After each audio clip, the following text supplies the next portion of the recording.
Picture this. You're walking deep in the jungle. It's totally surrounded by dense, quiet foliage. And then, out of nowhere, a sudden strike. A snake has just bitten you. In the very next second, a complex biological countdown begins racing through your veins. Welcome to this explainer where we're going to unpack the deadly, ticking clock of snake venom and look at exactly what happens inside the human body when nature strikes. So when that venom actually enters your system, what exactly is happening under the surface? I mean, does it freeze your blood solid, or does it bypass your veins entirely and just instantly shut down your brain? It's a terrifying medical mystery, and honestly, it unfolds in a matter of seconds. Okay, let's dive into this. The terrifying reality of a venomous strike is that a biological countdown has officially started. But here's the absolutely crucial thing you need to know. Not all snake venoms are created equal. The specific path of destruction it takes through your body, well, that depends entirely on the type of snake that just crossed your path. In the scientific world, these deadly biological weapons are neatly categorized into 3 primary types, and each one targets completely different, very specific systems in your anatomy. Number 1, neurotoxic. Attack on nerves.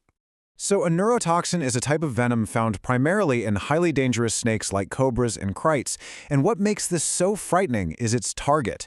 These snakes use this specific venom to launch a direct, highly targeted assault right on your body's command center. We're talking about your brain and your entire nervous system. Let's move to and see how this builds. The timeline of a neurotoxic strike is a horrifying sequence. Step 1. The venom actively blocks the vital signals traveling from your brain to your muscles. Then, step 2, because those signals are completely cut off, you experience a gradual, creeping paralysis. You literally feel your eyelids drooping, you can't keep them open, and your speech begins to fail. Finally, step 3 brings complete lung failure. The victim simply becomes unable to breathe as their internal systems shut down entirely. It's like your body just unplugs. Number 2, hemotoxic, enemy of blood. Now, hemotoxin is the signature weapon of the viper family. Unlike the cobra's nerve attack, vipers deploy a venom that aggressively targets, disrupts, and literally destroys your circulatory system and your blood's ability to clot. It's basically a direct attack on the very fluid keeping you alive. The internal effects of this are incredibly gruesome, and they escalate rapidly as the venom spreads. In step 1, your blood entirely loses its ability to clot, or conversely, it starts forming microscopic clots everywhere.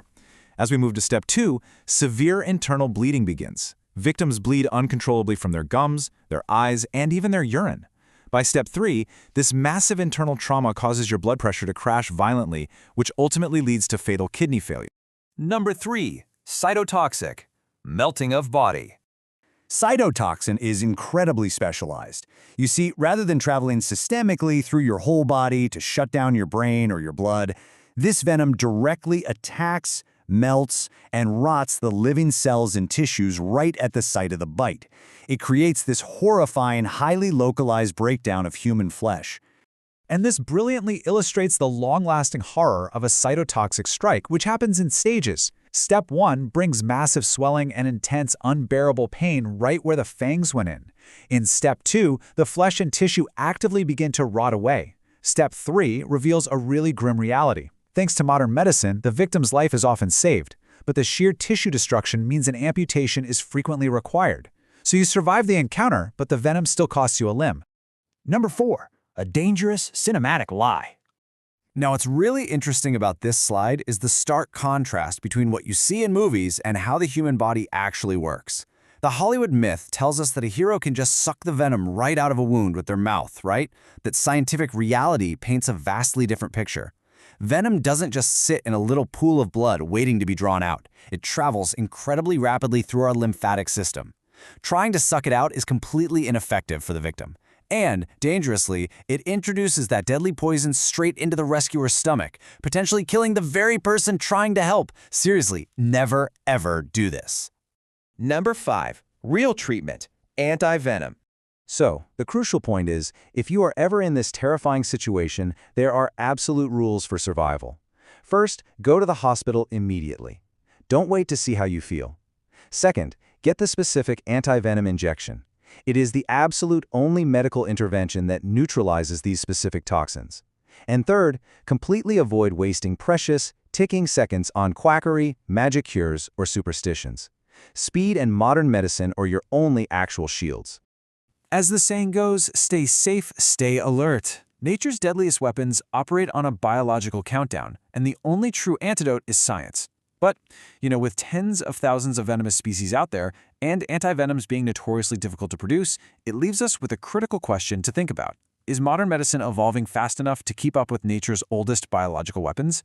Thanks for joining me for this explainer. Keep respecting the incredible power of the natural world and always trust the science.